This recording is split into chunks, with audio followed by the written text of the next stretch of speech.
누가복음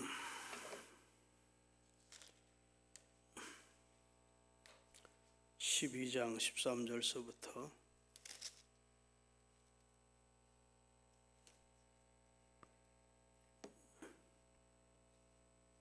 21절까지 제가 봉독하겠습니다. 무리 중에 한 사람이 이르되 선생님, 내 형을 명하여 유산을 나와 나누게 하소서 하니 이르시되 이 사람아, 누가 나를 너희의 재판장이나 물건 나누는 자로 세우느냐 하시고 그들에게 이르시되 삼가 모든 탐심을 물리치라. 사람의 생명이 그 소유에 넉넉한 데 있지 아니하니라 하시고 또 비유로 그들에게 말하여 이르시되 한 부자가 그 밭에 소출이 풍성하매 심중에 생각하여 이르되 내가 곡식 쌓아둘 곳이 없으니 어찌할꼬 하고 또 이르되 내가 이렇게 하리라. 내 곡간을 헐고 더 크게 짓고 내 모든 곡식과 물건을 거기에 쌓아두리라. 또 내가 내 영혼에게 이르되 영혼아, 여러 해 쓸 물건을 많이 쌓아두었으니 평안히 쉬고 먹고 마시고 즐거워하자 하리라 하되 하나님은 이르시되 어리석은 자여, 오늘 밤 내 영혼을 도로 찾으리니 그러면 내 준비한 것이 누구의 것이 되겠느냐 하셨으니 자기를 위하여 재물을 쌓아두고 하나님께 대하여 부여하지 못한 자가 이와 같으니라. 아멘.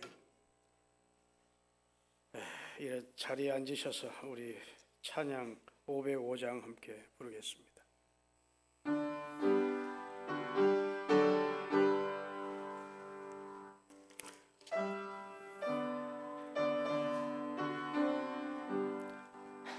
온 세상 위하여 나 복음 전하리. 만 백성 모두 나와서 주 말씀 들어라. 죄 중에 빠져서 헤매는 자들아, 주님의 음성 듣고서 너 구원 받으라. 전하고 기도해 매일 증인 되리라.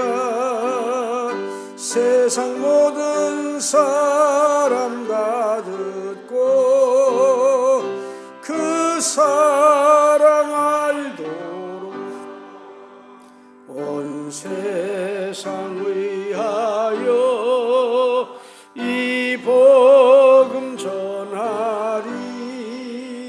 저 죄인 회개하고서 주 예수 믿으라. 이 세상 구하려 주 돌아가신 것 나 증거하지 않으면 그 사랑 모르리. 전하고 기도해 매일 증인 되리라. 세상 모든 사람 다 듣고 그 사랑 알도록 온 세상 위하여 전에 임하니. 주 예수 이름 힘입어 이 복음 전하자. 먼 곳에 나가서 전하지 못해도 나 어느 곳에 있든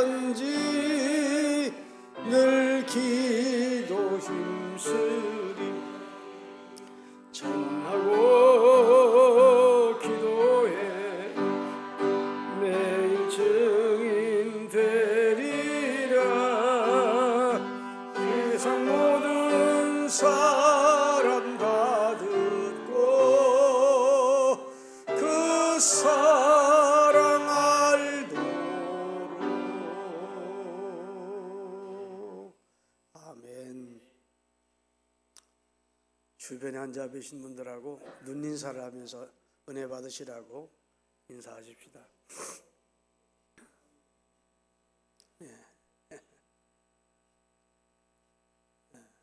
여러분과 저는 주일이면 한 번씩 만나는 양주 신흥교회 한 가족입니다. 만나서 기쁜 마음으로 얼굴을 대면하고 손을 맞잡고 악수하고 안부도 묻고 하나님의 교회에서 하나님께 함께 예배하고 이제 이 땅을 마치는 날 천국까지 함께 누릴 거룩한 하나님의 백성들입니다. 그런 형제의식, 동지의식을 가지고 신앙생활을 할 수 있기를 바랍니다. 교회 생활을 행복하게 하려면 적어도 교회 5명과는 친해야 됩니다. 교회 나오는데 멀뚱멀뚱 모르는 사람보다 하는 사람들만 있으면 교회 나오기가 싫어집니다. 최하 5사람 내지 7사람은 친하게 반갑게 만나서 손잡고 안부도 묻고 그렇게 여러분이 의도적으로 노력을 하셔야 됩니다. 목사와 친해져야 됩니다. 목사 만났는데 아무런 감흥도 없고 멀리서 고개나 끄덕하고 말면 안 됩니다. 목사 만나면 나를 위해 기도해 주시는 분, 내 영육을 위해서 하나님의 말씀을 양육하고 기도해 주는 영적인 리더라 생각하고 고마운 분이라 생각하고 반갑게 저를 대해 주셔야 됩니다. 내가 월급 주는 사람, 나 아니면 먹고도 못 살 사람 이렇게 생각하면 안 돼요. 여러분이 남밖에 살리는 게 아니고 하나님이 남밖에 살립니다. 할렐루야. 그러니까 나를 위해 기도해 주시는, 우리 가정을 위해 기도해 주시는, 그리고 영적으로 하나님의 말씀으로 나를 리더해 주는 그런 영적 고마운 분이라 생각하고 만나면 반갑게 인사 좀 하십시다. 우리 집사람 저 앉아 계신데 우리 집사람 일어나요. 일어나 봐요. 저 사람이 저하고 같이 사는 사람입니다. 저 사람도 반갑게 맞으십시오. 저보다 훨씬 기도를 많이 합니다. 저녁에 와서 기도하고 새벽에 늦게까지 기도하고 무슨 기도하겠어요. 물론 우리와 우리 자식들을 위해서 하겠지만 교회를 위해 기도합니다. 여러분을 위해서. 우리 장로님 2분도 일어나요. 일어나세요. 이 2분이 저를 38년 동안 도와 서울신흥교회를 같이 설립하고 같이 은퇴하고 원로가 된 고마운 2 장로님입니다. 이분 2 장로님 만나도 기쁜 마음으로 반갑게 손잡고 인사 좀 하십시다. 아멘 소리 하는 거 봐봐라. 자, 부인 권사님들 일어나 보세요. 부인 권사님들 2분. 이 2분도 너무 고마운 분들 같이 하면서 지금 부엌의 굳은 일들을 다 매주 여러분 식사 준비하느라고 애쓰고 접대하느라고 수고하시는 이분들 월급 받지 않습니다. 그런데도 기쁨으로 우리를 섬기는 분들. 우리 교회 교육자들 다 일어나세요. 또 목사님, 전도사님 이분들도 여러분 우리 교회 교육 고마운 분들입니다. 하여튼 이런 분들 만나면 무조건 손잡고 인사하셔야 돼. 그래서 교회에 이제 앞으로 구역이 만들어 구역장님, 남전도 회장님, 여전도 회장님 하여튼 친한 사람들이 최하 5사람에서 10사람 정도 있어야 교회 다닐 재미가 납니다. 교회는 아는 사람도 별로 없고 뭐 반가이 맞은 사람도 없고 하다 보면 본인 결심만 가지고 신앙생활 몇 달 하다가 혹은 몇 년 하다가 그냥 그만두는 겁니다. 그런데 인간관계로 이렇게 딸딸 뭉쳐지고 서로 그리스도 안에서 사랑의 관계가 돼야 그래 그때부터 고맙기도 하고 연락기도 반갑기도 하고 교회 생활을 행복하게 하는 비결이에요. 할렐루야. 그 안에 일어서지 않은 분들도 다 고마운 분들 많은데 여러분 다 우리 그렇게 신앙생활 하십시다. 교회 오셨으면 또 은혜를 사모하시는 마음을 가지셔야 됩니다. 오늘 무슨 말씀을 하나님이 내게 주실까? 목사가 내게 무슨 말을 줄까라고 생각하지 말고 하나님께서 목사를 통해서 내게 무슨 말씀을 주실까라고 관심을 가지고 기대하시는 마음으로 말씀을 들으셔야 돼요. 성경에 보면 사도 바울이 증거하는 말을 사도 바울의 말로 듣지 않고 하나님의 말씀으로 들을 때 사도 바울이 증거하는 말씀이 하나님의 말씀이 되어 우리들 심령 속에 역사했대요. 역사. 그러니까 사람의 말 들으려면 여러분 기가 막히게 좋은 내용의 그런 지식이나 정보를 얼마든지 우리는 유튜브나 이런 언론 매체를 통해 얻을 수 있잖아요. 여기는 사람의 말 들은 게 오는 게 아니고 성경을 통해서 하나님께서 주시는 말씀을 받으러 오신 거니까 하나님의 말씀을 귀 기울여 듣고 여러분의 영적인 유익을 얻고 성숙해지는 그런 시간이 될 수 있기를 바라겠습니다. 예수님의 행적이 기록되어 있는 책이 이제 복음서인데 그 복음서 가운데 누가가 기록한 복음을 누가복음이라 그럽니다. 누가라는 사람은 사람의 이름이에요. 누가라는 분이 기록한 예수님의 행적을 기록한 책을 누가복음서라 그러는데 예수님의 행적을 기록하는 누가복음에 아주 중요한 비유가 두 개가 있습니다. 비유가 하나는 오늘 본문의 비유입니다. 하나는 16장의 지옥 간 부자의 비유입니다. 자, 오늘 본문의 비유는 예수님께서 이 말씀을 하시게 된 배경은 이렇습니다. 한 젊은이가 예수님을 찾아와서 선생님, 내 형이 부모로부터 유산을 물려받았는데 혼자 독차지하고 나누지 않습니다. 그 상속분, 내게 돌아올 상속분을 동생에게 나눠주라고 예수님이 말씀 한마디 해주십시오. 그런 거예요. 아마 형이 욕심이 많았던 것 같아요. 그래서 부모의 재산을 상속받았는데 동생 몫을 주질 않고 아마 더 차지했던 거죠. 그러니까 동생이 속상하니까 자기 몫을 달라고 했겠지요, 형한테. 근데 형이 분배를 안 해주자 그래도 당시 유력한 예수님을 찾아와서 예수님이 자기 형 불러라 놓고 야, 동생 몫을 동생에게 줘. 이렇게 한마디 해주면 아마 상속분을 자기에게 주지 않을까 싶어서 도움을 요청한 것인데 예수님이 거절하십니다. 내가 물건 나누어 주는 자도 아니고 내가 재판장으로 온 것이 아니다. 그러면서 하시는 말씀이 사람의 생명이 그 소유에 넉넉한 데 있지 아니하니라. 따라합시다. 사람의 생명이 그 소유에 있지 않다.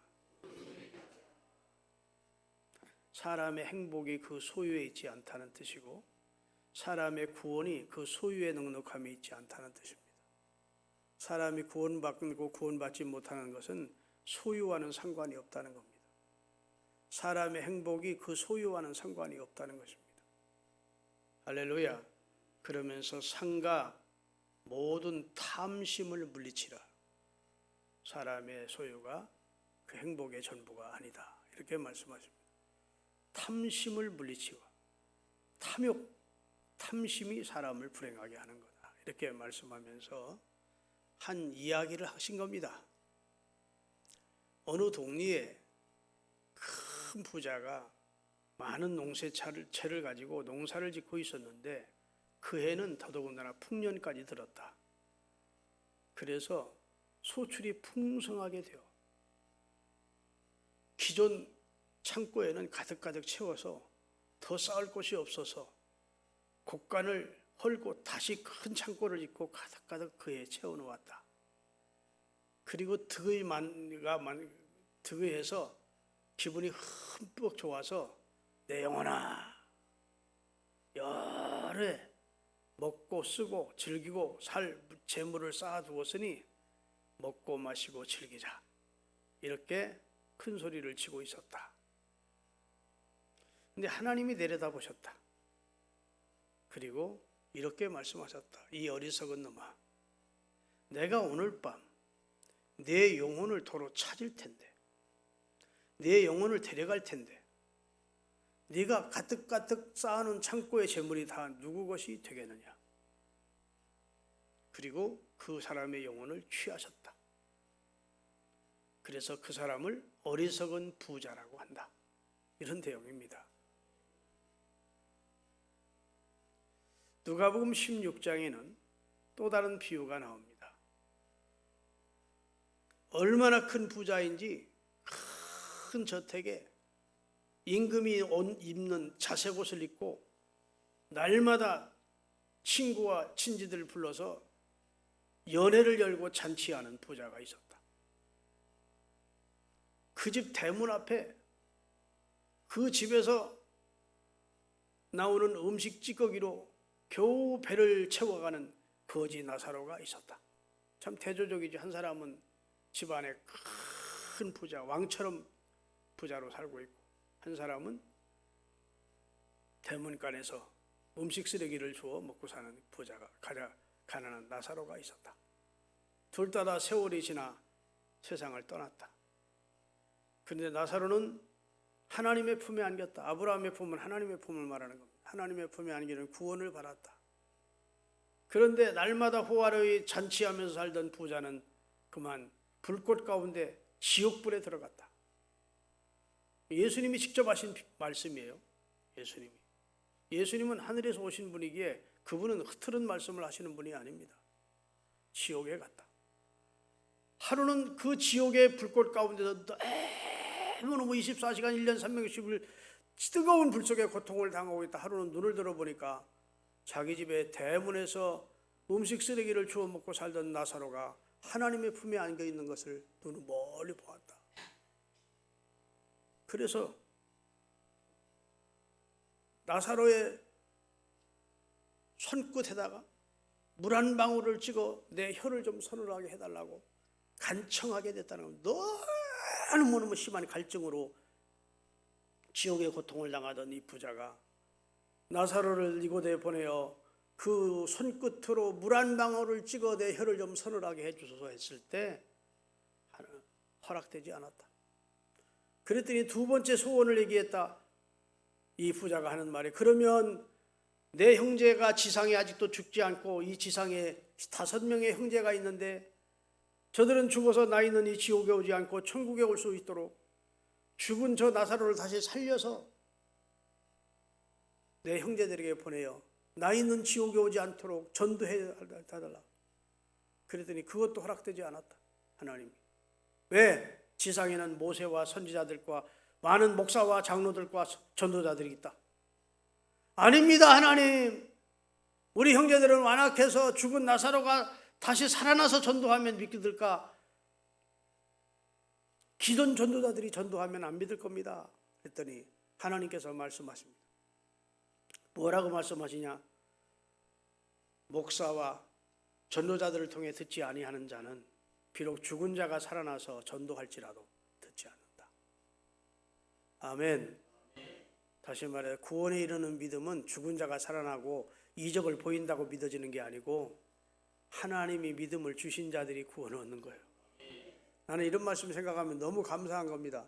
야, 죽은 자가 살아나서 전도해도 안 믿어지는 그 예수님을 나는 죽은 자가 살아나서 전도한 것도 아닌데 믿어지는 축복을 주었으니 나는 하나님이 특별히 사랑하는 특별한 은혜로 믿음을 선물로 받은 자구나.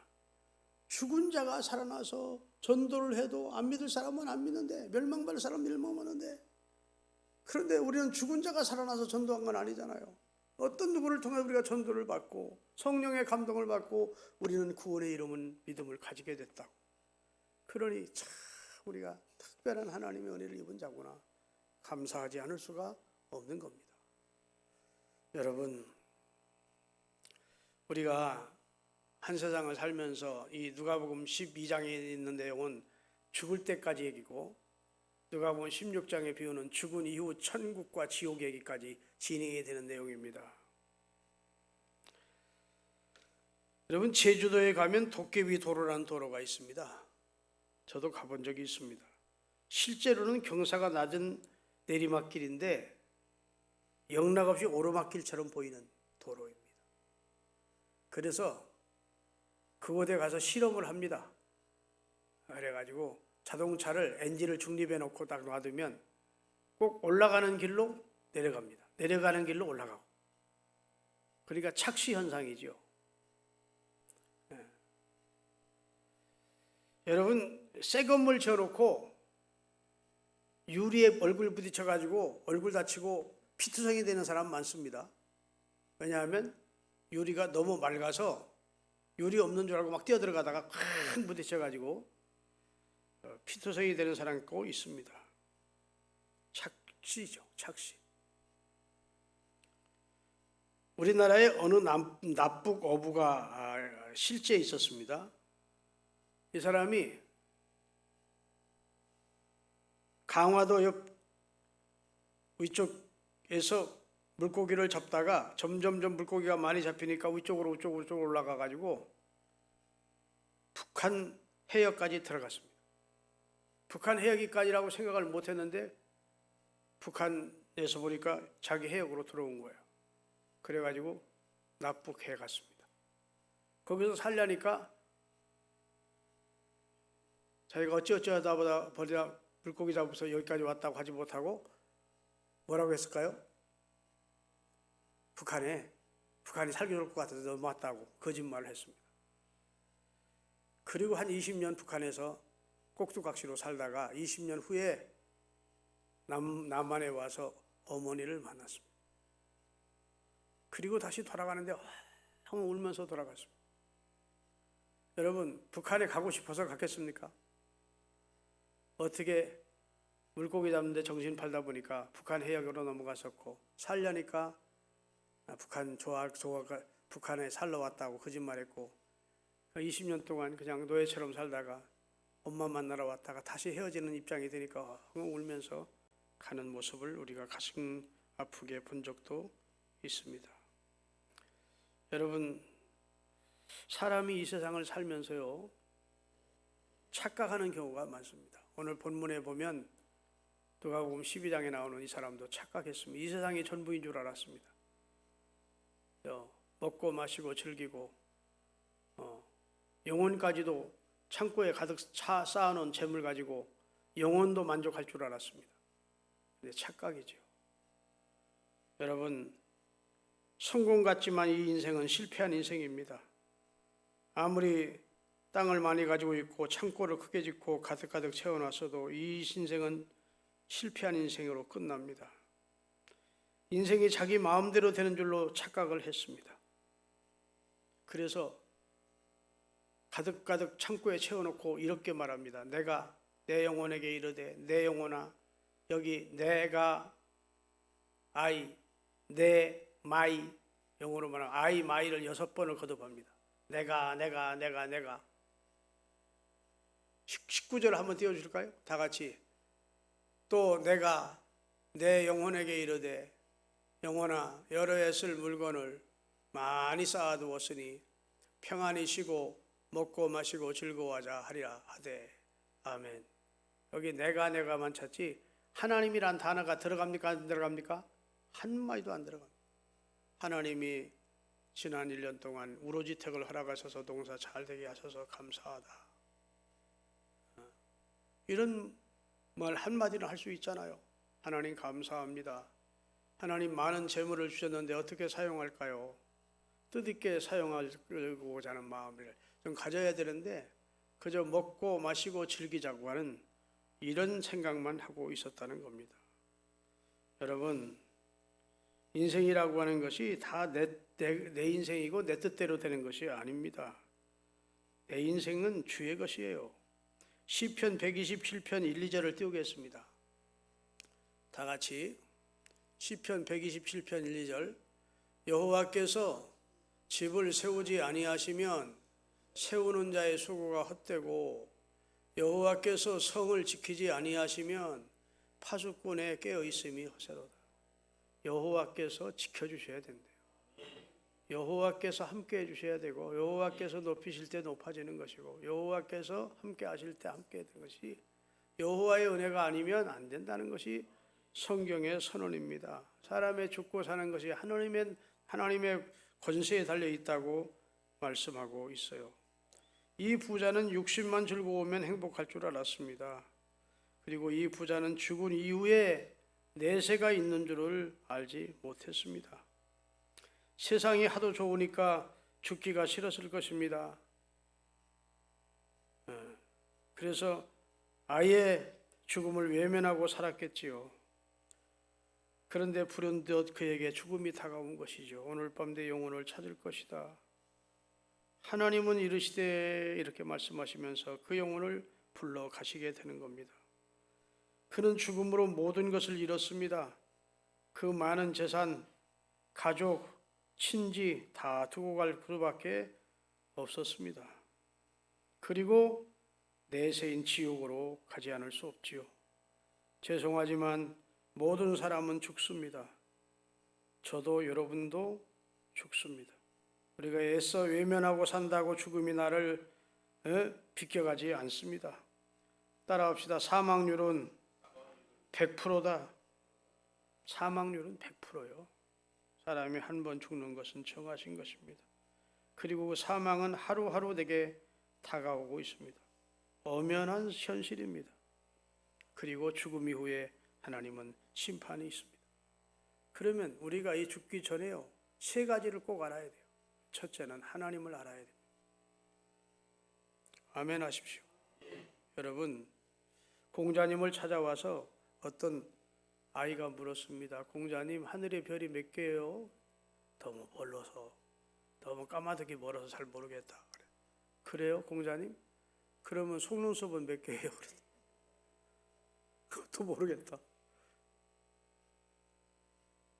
하늘의 별이 몇 개인지 속눈썹이 몇 개인지 알아서 못하고 모른다고 해야 게 없지요. 그런 건 알아도 그만 몰라도 그만이지만 여러분, 인생이 꼭 알아야 될 분이 있는데 하나님은 알아야 됩니다.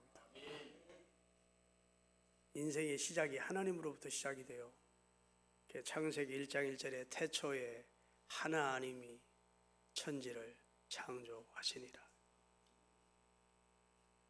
우리가 하나님 앞에 고백하는 신앙 고백도 전능하사 천지를 만드신 하나님을 믿사오며, 믿습니까?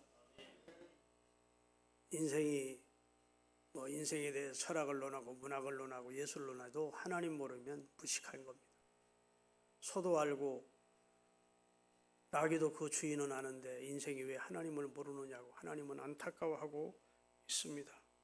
여러분, 하나님을 아시는 축복을 받으신 것 감사하시기 바랍니다. 우리가 하나님을 알고 하나님을 경외하는 자로 살 수 있게 된 것 얼마나 감사하지. 이 세상에는 복음이 들어가지 않아서 아직도 하나님 모르는 사람 많습니다. 막연하게 하늘님을 섬기고 미신 섬기고 하는 그런 부족들이 얼마나 많은지 모릅니다.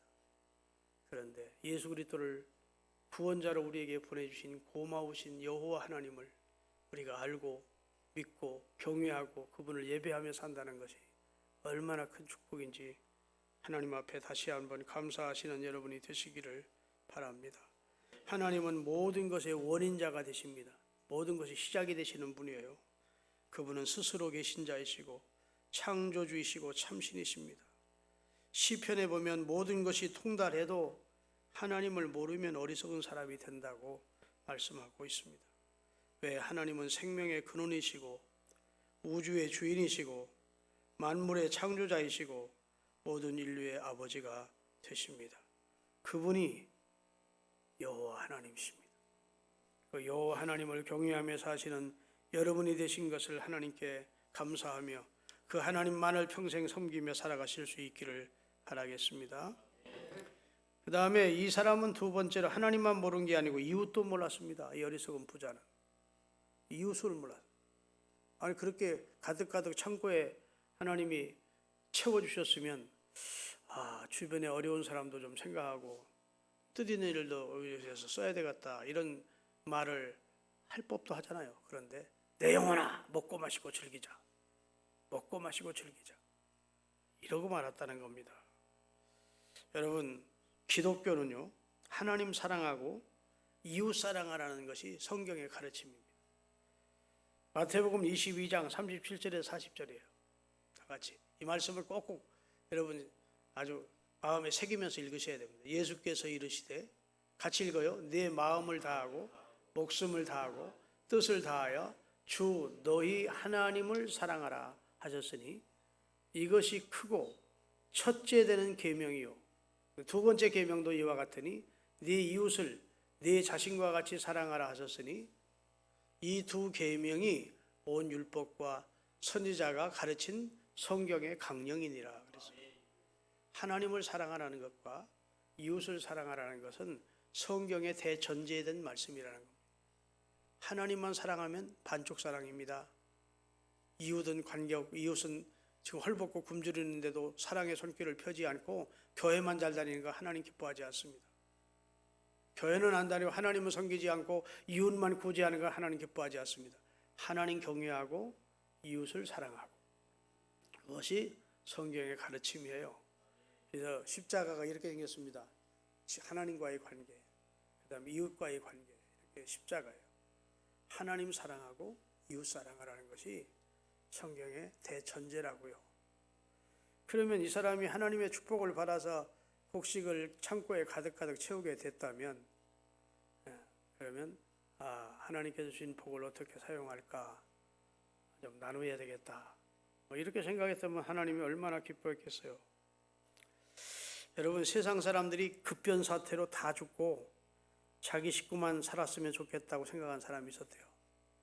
이 세상 사람들이 그냥 갑자기 다 죽어버리고 우리 가족만 살았으면 좋겠다. 그러면 이 세상에 최고 좋은 집도 내 거고, 최고급 자동차도 내 거고, 응? 그다음에 최고 좋은 옷도 내 거고, 최고 좋은 호텔도 내 거고, 다 내 걸 거 아닙니까? 그러니 금은보화도 다 내 거고. 곰곰이 생각해 보니까 이거 아니지? 세탁하는 사람은 남 살려줘야 되겠다. 자기가 세탁하기는 곤란하니까 세탁 쏘는 사람은 살려주자. 안 되겠더래. 음식도 가끔 사 먹어야 되니까 음식 좀 하는 사람도 좀 몇 놈 살려줘야 되겠다. 그 다음에 하여튼 이발사도 좀 살려줘야겠대. 자기가 이발하기도 곤란하니까 이발사도 좀 살려주자. 지 마음대로 살리는 겁니다, 지금.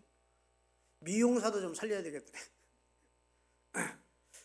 또 도둑 있으면 어떻게, 경찰도 몇 놈 살려줘야 되겠더래. 그러다 보니까 이 세상에 죽일 사람이 하나도 없더래요.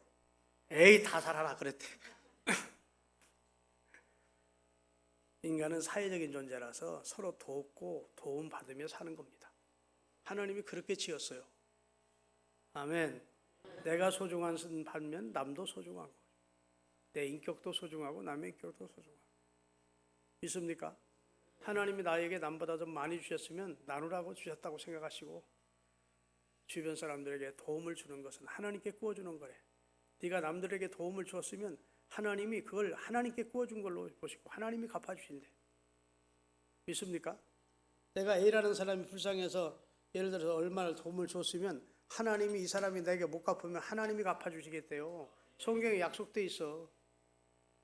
그러니까 너무 그냥 내 거 이러면서 이기적으로 살지 말고, 하나님이 나에게 좀 과하게 주셨다 싶으면 나누고 베풀고, 그게 예수님의 마음이에요. 예수님은 그렇게 사셨습니다. 그 다음에 마지막으로 하나님을 알아야 되고, 두 번째 이웃을 알아야 되고, 세 번째 인생의 목적을 알아야 돼요. 사람이 왜 이 세상에 사는지, 고린도전서 10장 31절에서 33절까지 읽고 말씀 마감하겠습니다. 같이 읽겠습니다. 그런즉 너희가 먹든지 마시든지 무엇을 하든지 다 하나님의 영광을 위하여 하라. 유대인에게나 헬라인에게나 하나님의 교회나 남들에게 거치는 자가 되지 말고, 나와 같이 모든 일에 모든 사람을 기쁘게 하여 내 유익만 구하지 말고 많은 사람의 유익을 구하여 너희 때문에 저들이 구원을 받도록 해주라. 하나님의 영광을 위해서 살래요. 먹든 마시든 무엇을 하든 하나님의 영광이 우리 삶의 목적이 되게 하래. 그리고 다른 사람에게 거치는 자, 걸림돌이 되지 말해. 다른 사람에게 해를 끼치는 자가 되지 말해. 세 번째, 너로 하여금 다른 사람이 구원을 받도록 해주라. 너 때문에 구원받는 자가 점점 늘어가도록 그렇게 해주라. 그게 우리가 사는 목적이랍니다. 집 짓기 위해서, 돈 벌기 위해서, 즐기기 위해서 사는 게 아니고 하나님의 영광을 위해서 우리를 하나님이 지었대요. 인생은 하나님의 영광을 위해 지음받은 존재라고 성경에 가르쳤어요. 하나님의 영광을 위해서 우리를 지었고, 하나님의 영광을 위해서 우리를 예배자로 만들어주셨고, 하나님의 영광을 위해서 우리를 하나님의 자녀가 되게 하신 겁니다.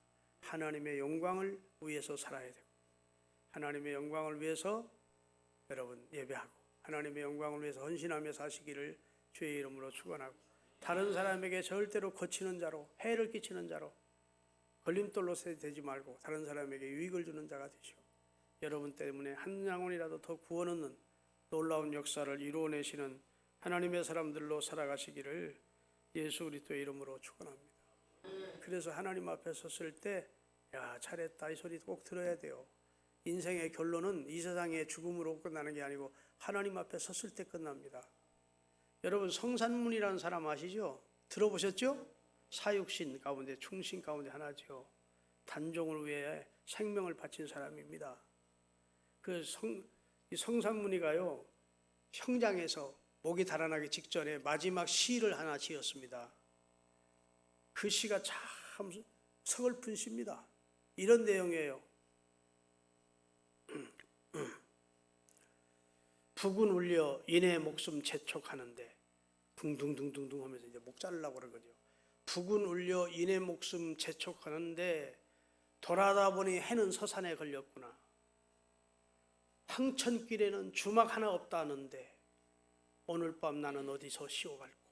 이런 내용이에요. 서글픈 시지요. 죽음 앞에는 용감했지만 죽음 이후는 모른다는 겁니다. 내가 죽고 나면 어떻게 될까? 여러분 죽음 이유가 무엇이 있는지를 기독교가 들어오기 전이라 몰랐던 거예요. 북은 울려 인의 목숨 재촉하는데 돌아다 보니 해는 서산에 걸렸구나. 황천길에는 주막 하나 없다는데 오늘 밤 나는 어디서 쉬어갈까? 거기에 비하면 사도 바울의 고백을 한번 들어보십시다. 디모데후서 4장, 그는 죽음을 앞두고 이렇게 고백합니다.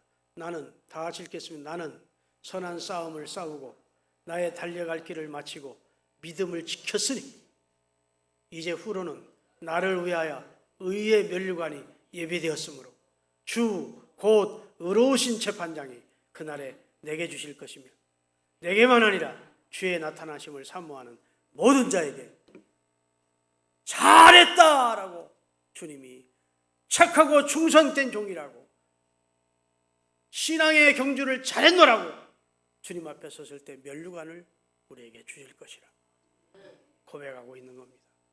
여러분이 그렇게 사십시다. 네, 기도하겠습니다.